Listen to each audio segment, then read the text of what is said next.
All right, welcome everybody. I'm Wes Warren. I'm here with Greg Stanley, and today's topic is kind of a continuation of last week. So we're talking about retention, retaining employees, and really how to also make them shine. It's been a big problem in offices where employees, it's hard to find them, and when you do, they're so mediocre, and a lot of them, quite frankly, don't even have dental experience. We're hiring outside of dentistry.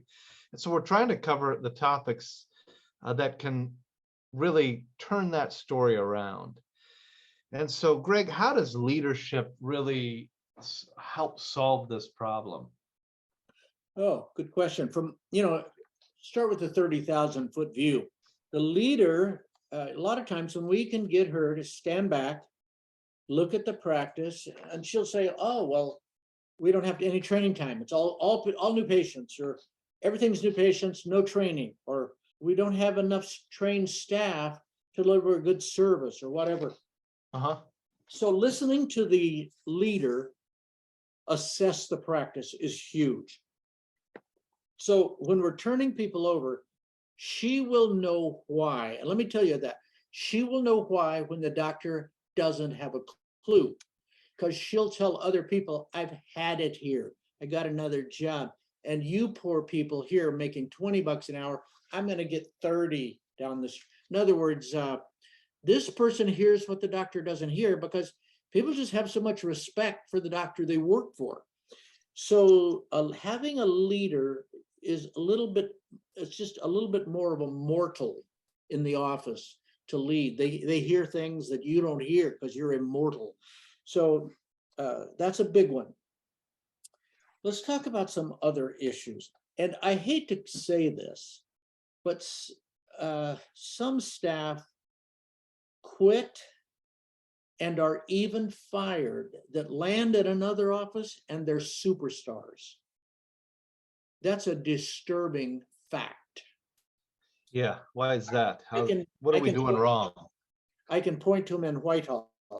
And it's really, in a lot of ways, a lack of all of this stuff. One of the things that we think is a key element to have motivated staff. Now, stop and take measure of this. Motivated staff are different than talented staff. Talent is not motivation. Talent is ability. Motivation is willing to put it to work. Right. In fact, you give me a motivated person who has very little talent versus a talented person with almost no motivation, and you know who I would take over those two, same as you. So we're going to need motivated people, and the ability to motivate people. This has come down with the pandemic. You know, the pandemic, at first, a lot of people threw out the bonus. Now they're kind of going again, and without the bonus, they're dying. They're bad off. The practice is just dragging. They don't have motivated staff. And staff aren't connecting with their job. They just walk away for another $2 an hour somewhere else. They're not motivated. When you get staff motivated, and Wes and I have both been consultants for, coaches for, in charge of highly motivated staff in the dental office, it's something to behold. Yeah. They are amazing. In fact, it's all they can do to get the owner doctor out of their way, because when they work together as a team, when they're helping to set the patient up to receive the news, to learn about unexpected treatment, it just makes the doctor's life so easy. Some things that happen, we got to have leaders in the practice, people that are responsible, take ownership and accountability. But let me talk about that. What we've seen is some offices will say, I tried leadership. I tried naming this person a leader, or these three I have at the front now, none of them is leadership material. What we're seeing when we get involved, leaders have needs. In other words, they need to be appreciated. When a leader passes something back to you, the owner doctor, if they don't see something change, kind of the message is that their input is insignificant. we're not responding to that. We just keep being our old self. Let me give you an example. The staff come to the clinic administrator and say, you know, if he would get here 15 minutes earlier than he does, we could work in 2 more cases, or we could do all of this. Or if he wouldn't leave earlier, he wouldn't talk about politics, if he wouldn't talk about his hobby, if he wouldn't, in other words, staff do not feel like they can talk to the owner doctor about these things. They tend to talk around them, where they'll talk straight to the leader and say, if that guy wants me to produce more and get bonus, number one, he's gonna have to shut up, or he's gonna have to do this. I will make a point here because it's so true. The team does not give you honest feedback. You're the emperor's clothes scenario. You don't hear the honest truth of what's really going on. And if you do, a lot of times it's so sugar-coated so that you're not upset, that you don't get the real feedback that you need to make decisions and really run this place. This is one of the aspects that makes leadership vital in a practice. So yeah, you got to get honest feedback. Yeah, and you're not doing any good by giving staff a bonus and then being the weakest link in the chain and not helping them get it. You're talking too long, you're slow, you're running patients off, whatever, you're not doing something right, but they have a bonus. Well, they realize that in about 60 days of not getting bonus, they'll never be bonus as long as you're the doctor. Yeah, we've had cases, I hate to admit, that some associates come in, and because they don't know anything else to do but what they're told, it actually works smoother. It can happen, not very often, but it can. So let's talk about this leader, Wes. Let's talk about the difference between this kind of leader that we're talking about, that staff communicate to, that the doctor responds to, versus an office manager. Can you talk about that a little? Yeah, we kind of put leadership, we try to break it out into 2 different types, and most people are very familiar with the office manager. This is what we run into most often is somebody who sends out the bills, pays the bills of the practice. They might, handle vacation requests and staffing, issues. They deal with the ordering and the supplies, or if there's anything wrong in the practice, they're the go-to person. That's an office manager. That is not what we're talking about. Can I sum that up by saying we're attempting to win the game by just playing defense? Yeah, you're just that person's just, there's no marketing, no magic. Yeah, exactly. It's just there's nothing there. They're just kind of making the office run a little smoother, but they're not really running the office. What you want is somebody that we call a growth engineer, and our term is clinic administrator, a CA. This person is really in charge of the practice, really in charge of driving production, hitting goals. They're held accountable to that. They do the hiring, they do the firing, they do the disciplining, they do the training. They really run the practice. And the closer you get to somebody that's really running the practice, everything seems to change inside the practice. So retention is the topic of the day. You'll see a retention on employees be far better when you have somebody who's running the practice like that than kind of the situation of an office manager, that toothless tiger, somebody that really doesn't have any say in anything, like you were saying. This person is, I think everybody should have a goal to really create this person in your practice. This is not somebody that you go hire, that you can just plug in. You have to kind of create this person. Yeah, because she was making 80,000 a year at her last job doesn't make her qualified. No, not at all. Conceptual for just 1 second.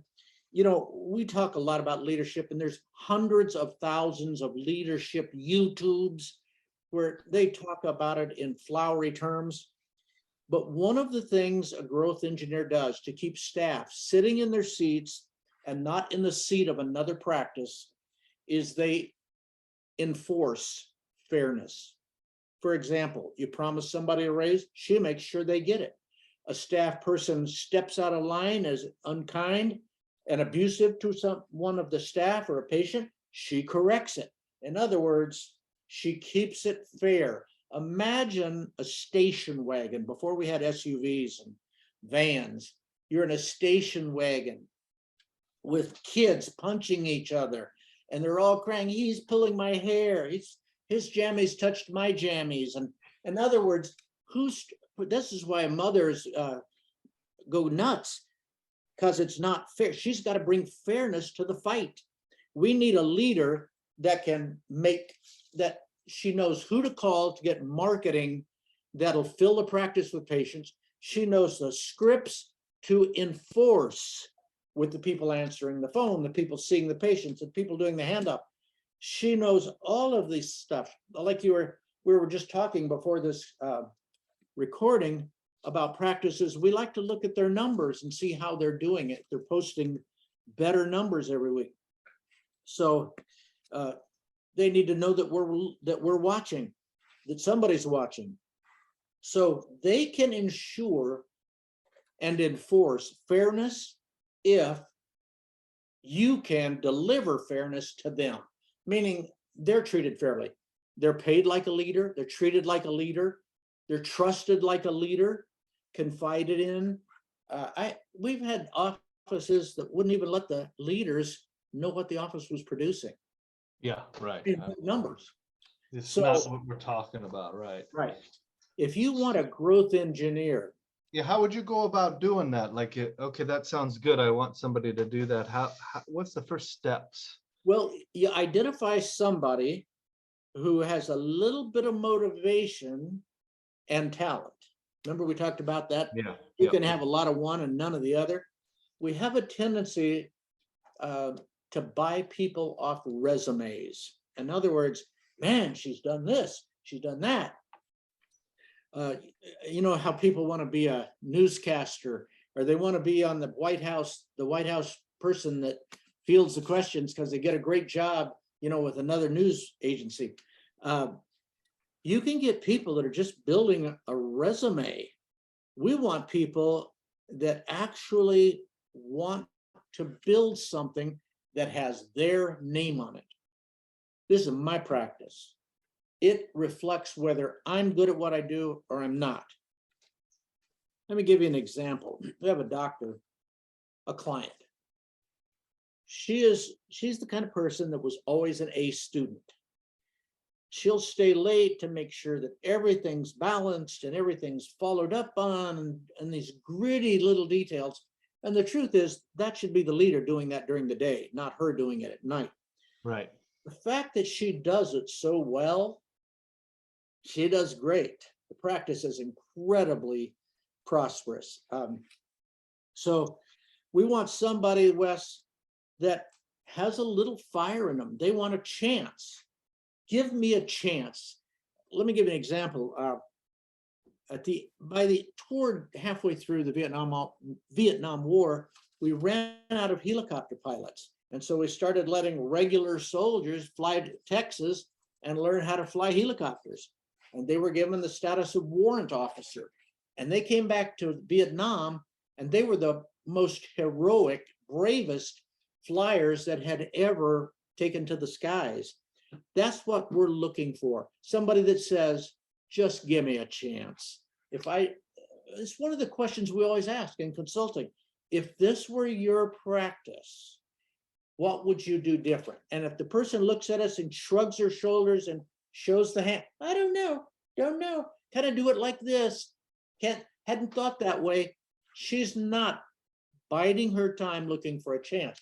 On the other hand, somebody says, you got a pencil, paper, write this down. You want to know what this practice needs? And I mean, it'll be blunt and a long, impressive list. That's your leader. And I don't care what you think of her, she could turn this thing around because she sees the glory and the money that comes from having her name attached to the outcome. And how do you pay this person? What's the things that you see? Do you take You them gotta tie it. immediately up? I mean, what, how do Well, you, no, let me tell you how we do it, but I want to back it up one step. Some of you think this person has to just be incredible at everything, collecting money. No, this is where we get the leadership. So she's going to be a little bit impatient training because she sees her name attached to this. So she's going to be pushing people. She's going to be getting ahead of things because she's figured that out. This is where I get more money and more credit, so to speak. All right, to answer your question, how do we pay this person? yeah, what do you see out there? Got to get your mind around it. You're probably going to have to pay her, upwards to $50,000 to $70,000 just to get her to take this on. A person that's capable. She's going to have an IQ probably 50 or 60th percentile. She's going to be smart. That's a little bit of talent in there, okay? A little bit of Okay. God-given ability, but not much, a little bit. She's going to want to learn. She's going to want training. She's going to want support. And at first, not so much, but in 3 or 4 months, if she comes to you and says, if we had another person, or we had another computer, or we had another chair, another this, another that, you better get it. She's got to feel like you're responding to her perception of the practice. In other words, you're going to have to put some trust in her. The other thing I would say, Greg, is this person has to have a carrot, Typically, let's say she's at 70 or 80,000 a year. And that's not out of the question. And practice big enough to really have a great leader. It might be even more, but that's probably a good number. And let's say the practice is at 250. Can I use that number? 250,000 a month. We're at 250 without her leading. Or if we're at 100, we're at 100 without her leadership. So you'd start, let's take the 100. You're at 100 and you say, okay, if we can get to 115 or 120s, depends on your overhead. If you're heavy on overhead, you're going to say 120. If we can get to 120 in the next 3 months, you get 1%. That's the number. Now, if you get there and she gets 1%, that's $1,200. And if you go on to 15 to a million, I'm sorry, to 150,000, she gets 1,500 and then 2,000. And that's how we do that. And we have some of them, they have eventually fashioned their lifestyle around that money. And I would say they're the most motivated people I've ever been able to work with. So it's 1%. So you set a target, and it's kind of hey, if you do your job, if you do become a great leader, and you grow this practice consistently by 20% in that short amount of time, you kind of earn your chops, and you get 1% of the whole practice. And as long as we're still growing and you're still doing your job, that's the deal. That's the first jump. Is usually 20. Okay, they go 20% to earn their place, and they get that money. And you don't grimace when you write the check. You smile, and I don't care if you have to put a stick in your mouth to smile. You got to smile. You're glad to do this. She probably did this for you, though you might not have seen it because you're back with patients. All right, then you go on to 150 and to 180, and you start saying, I can't keep up. This is too crazy. And she'll let you know you're standing in the way of her getting more money, right? And that's when we talk about associates, man. You got leadership in place. Your place is on fire. It's happening. So this is, in a word, what's missing for you. Somebody that you trust that is incredibly motivated. You're motivated, but you got another job. You're with patients. So Yeah, And so this is really the secret in kind of creating this growth engineer is finding somebody with real motivation, giving them a nice carrot that makes them really want to hit it, where they go, wow, that'd be good money. I would love that. And you got to support them. You've got to give them the training they need, and you've got to listen to what they say and try to make the changes, whether that's with you or with you've got to support the changes they're trying to do inside the practice. can I cover some of the things that we've heard when we go around the country and name leaders? And a lot of times Wes and I are the ones picking the leaders. Yeah. All right, welcome everybody. I'm Wes Warren. I'm here with Greg Stanley, and today's topic is kind of a continuation of last week. So we're talking about retention, retaining employees, and really how to also make them shine. It's been a big problem in offices where employees, it's hard to find them, and when you do, they're so mediocre, and a lot of them, quite frankly, don't even have dental experience. We're hiring outside of dentistry. And so we're trying to cover the topics that can really turn that story around. And so, Greg, how does We interview everybody, and we've already got it cleared with the doctor that a leader will be named for the whole practice. We might be choosing leaders for departments, but that's another topic. We asked them what they would change, and we asked them how they would feel about being the leader. And there's some of them that have a lot of things that they've seen that they know are not being done right. And so they got that part right. But then they'll ask us, even though I have just me at the front desk, I've already told him about these things. He's not listening. So I find people that they know a bunch of things they can see would change things, and they want the doctor's support. They're as good a pick for a leader as you're going to find. I mean, I'd find a place for them, whether it's being a leader in something, Yeah. But when we interview the people for leadership, a lot of them will ask us what it pays, and usually we'll say more than you're getting. They might push us a little bit more, say, yeah, noticeably more. And there's a percentage for you, a small percentage of a percentage, and they go, and we'll ask, do you want to be considered? And they say, yeah. And it's seldom we get more than one, but that can happen. We can have two incredible leadership prospects in one practice. That's a separate issue. So I'll give you a story of a practice. So this is a front desk leader was leaving, and we had to replace her with somebody. And the person that was there, that was kind of I don't want to say the only choice, but everybody was unsure about, because she was a little disorganized and all that kind of stuff. Didn't quite impress people just with her day-to-day work, but it was pretty good, but it wasn't just all and out impressive. Okay. And she wanted this job because she had heard about the bonus that the other leader was getting. And she wanted it so bad that she talked us into it, essentially. And she is like a bulldog. I mean, like she has taken over that practice and turned it around. It's so impressive to see. I've never seen somebody. This is the most impressive turnaround I've ever seen.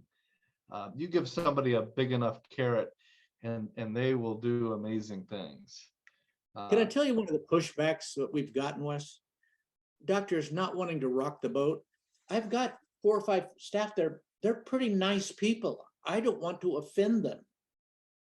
I don't want to hurt their feelings. But when Wes and I have interviewed everybody, they want a leader.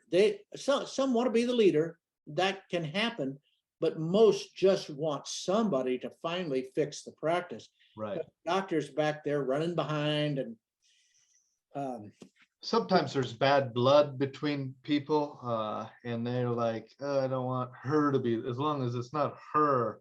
Yeah, And so you can run into situations like that, and those can be more complicated, you know. right.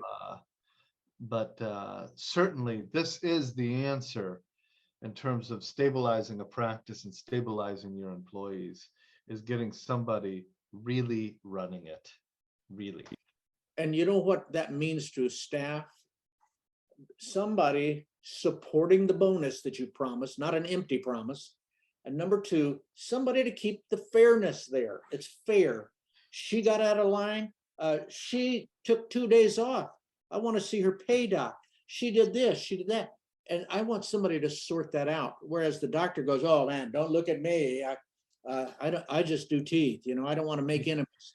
Yeah, I would say that that's the other side of it, Greg, is turning down the megaphone.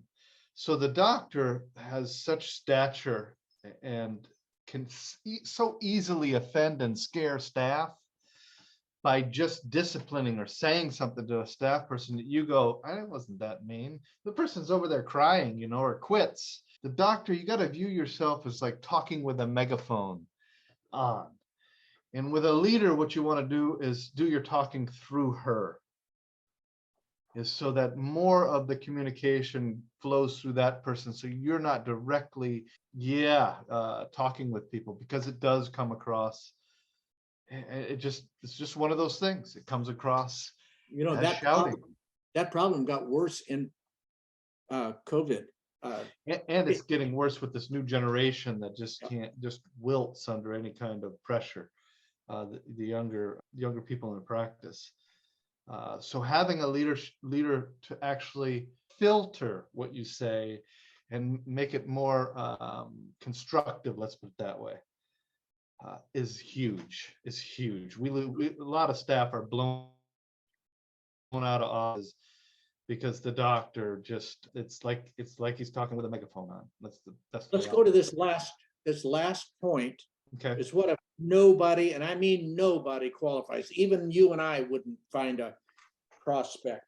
You start interviewing somebody from dentistry. You know, right now all you've got access to is your own staff, but you run your ads and you're looking for outstanding people, and they come in as regular staff training, and after 90 days you start talking with them about the idea of being the leader.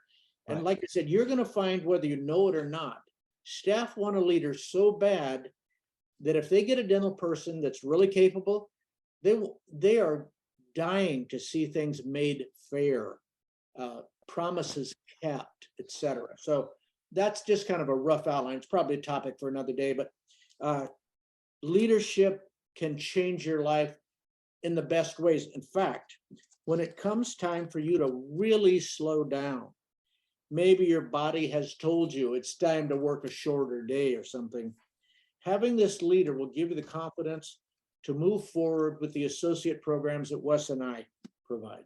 For any of you that want to talk more about this is what we do. Set up an appointment, give us a call. We'd like to hear about your story and the potential that your practice has. All right. Thanks for listening. Thank you.